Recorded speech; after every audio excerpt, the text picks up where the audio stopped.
Hey free-to-play gang, welcome back to another video. So I was supposed to cover the Bloody Hunt, the last stand yesterday, but because of my work schedule and all that, it was a little bit more difficult. So for today's video, I'm going to give you everything I know about the Bloody Hunt event and how you can perform your best for this event and how you can farm from it, you know, being just a or rather casual free-to-play player and all that. And of course, I'm going to talk about the shop and what is worth buying and what I think, you know, you should aim for at the start. So without further ado, let's talk a little bit more about the things that you can buy over here. Now, you should take note that this is probably something that is the least important in the shop. This is just a name card. It doesn't do anything. It just gives you a little background in your character profile or rather your account's profile. So if this is not something that bothers you or concerns you all that much, this is entirely skippable. It does cost quite a fair bit of stamina, and this actually costs 200 stamina to obtain. So unless you're a real collector, then this may not necessarily be that important in my opinion. Now moving on, this is a legendary Abilimon. This is extremely worth it. So this only costs you about 300 stamina for legendary Abilimon. This is, in my opinion, an instant buy. This is a definite instant buy. How I feel about legendary Abilimons is that it is somewhere worth about 2,000 Nexus Crystals or even potentially even more. Some people may even value it at about 3,000 or even upwards of 5,000 Nexus Crystals. But for me,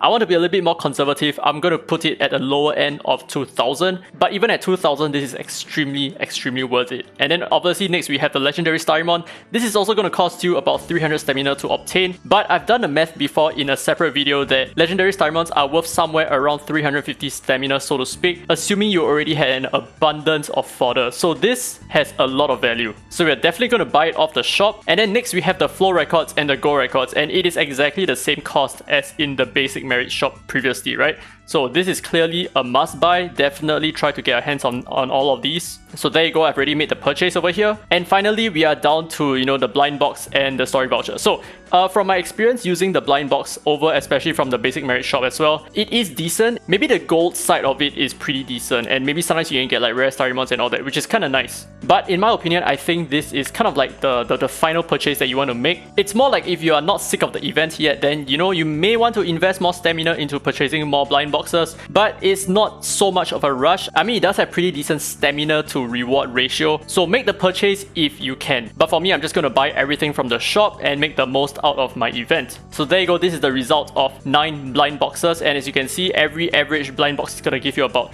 you know, 30 to 40,000 gold, something like that. And of course, we do get some other rewards as well, which is pretty good. So I think this is pretty decent in terms of its value. And as for the story voucher, this is entirely skippable. This is really up to you whether you want to, you know, whether you want to buy it to revisit the old stories that you missed out previously, in case like let's say you just joined the game. Otherwise, it is probably as essential as the Bloody Hunt name card. So I talked a bit about the shop, but I have not actually talked about how you can participate in, you know, clearing the hardest difficulty, because I'm basing all my numbers on difficulty 6, which gives you 50 of these elite honor badges per pop. So that's 50 badges for 10 stamina. But here is how I feel like it's the best way for you to participate in this, especially if you do not have a lot of good relics, you know, especially if you do not have a lot of the good espers as well. So this is what I can recommend to you. Go to the boost and try to unlock at least level 1 freeze, because this is going to be so important, and definitely try to get your storming up as high as possible, probably around level 5, because it's going to increase your accuracy to I think about 35% and dispelling chance to about 35%, which is going to be quite important, especially in this particular fight where there is a lot of immunity, right?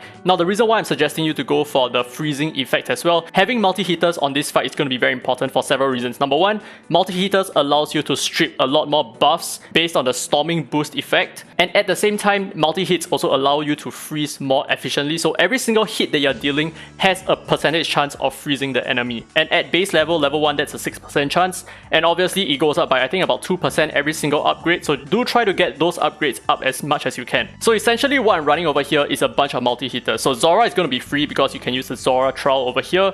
Liling is probably free to a lot of you guys. If you do not have a Liling, you can always use your Tang Xuan. He's going to work here as well, because Tang Xuan has kind of like a decent AoE kit as well, although he's not going to be as strong as Liling in this case. And Jiangman is definitely very strong here, quite irreplaceable in my opinion. And the thing is, yes, Hela, or rather Catherine, she does remove the debuffs that Jiangman has, but all in all, she still performs pretty decently. She drops a lot of debuffs, especially if she takes a lot more turns. So I don't think the Catherine is necessarily going to be able to keep up with the debuffs that your Jiangman is able to churn out. Plus, your multi-hits is always going to help you with your freezing debuffs and your buff stripping from the boost effect. And obviously, we have Gabrielle here for a little bit more support, and Suhua for, you know, just very generic support. But the thing is, Gabrielle, she does have a little bit more multi-hits. So I feel like this team over here is going to perform really well. So let's take a look at this. So for the first wave, you know, there are a few of them who cast invincibility. I believe it's the two on the both sides over here. Or is it the guy in the middle? I'm honestly not very sure, but they do drop a lot of immunity buffs, which is super annoying and it's going to make your runs last a lot longer. But as you can see here, because Jiangman has a silence effect, they are not actually able to use their buffs, which is pretty good. So we actually cleared the first wave rather fast. And what you're going to notice is that every once in a while, some of them are going to get frozen. And obviously, I'm going to push my boost effect a little bit higher. So not just level 1 freezing, but maybe at least level 5 freezing. And I believe it goes up to level 7 at max, which is maybe somewhere, I can't do the math right now, but it's quite a decent percentage afterwards. Although it's going to cost you quite a bit. So some of you guys might be wondering as well, is this event worth farming if let's say you've already cleared the shop? Like let's say for me, day 1, I've already cleared the shop. Is it still worth farming for me? In my opinion, I feel like it is still quite well worth it because the rewards that you can obtain from clearing this is pretty good. So it does give you, I think, 13,800 gold per victory. And at the same time, it gives you advanced experiment, it gives you relics as well. It gives you quite a lot of stuff, even like the ascension materials, right? So I do feel like it has a lot of value and very well worth it if you want to invest a little bit more time into maybe even potentially grinding fodder here as well. So as you can see, they have a ton of buffs, but our multi-hits are always going to strip. Or at least it has a good chance of stripping buffs, right? So we still have some trouble removing this invincibility over here, but with any amount of luck, we should be able to strip it every once in a while, and we are going to do just fine. Now do take note that, you know, if you pop one of the ads over here, it's going to replenish her third skill, which is going to grant everyone the standoff buff, which can be quite annoying as well. But hopefully, you know, with the buff stripping, it's going to make your runs a little bit faster and you're not going to hit like a dead end, you know, being stuck with not being able to kill the enemy, right? So as you can see over here, she does have that effect over there, but it's gone. I cannot stress enough how important that is. It is incredibly important. So that's it for the PvE run, and yeah, this is a team that will work really well.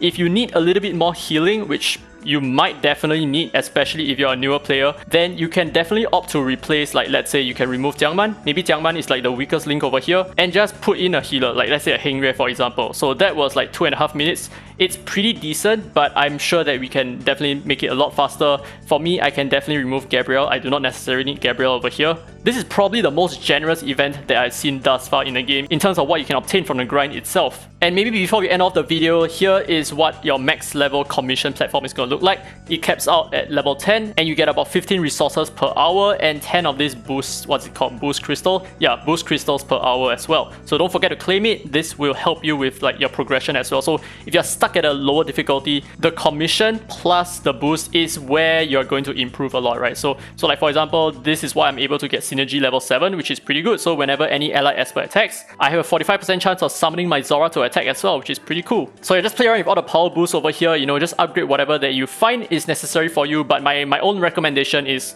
going to be like these 4 over here. I think these 4 are quite important. This is more so for like newbies who want to clear difficulty 6 with more efficiency, but otherwise I feel like, you know, maybe these 3, these are the most important ones. So hopefully you guys enjoyed the video. If you did, don't forget to leave a thumbs up, it really helps the channel, and subscribe for more Dislyte content. Now this has been Daddy Free to Play, and as always I will see you in the next video.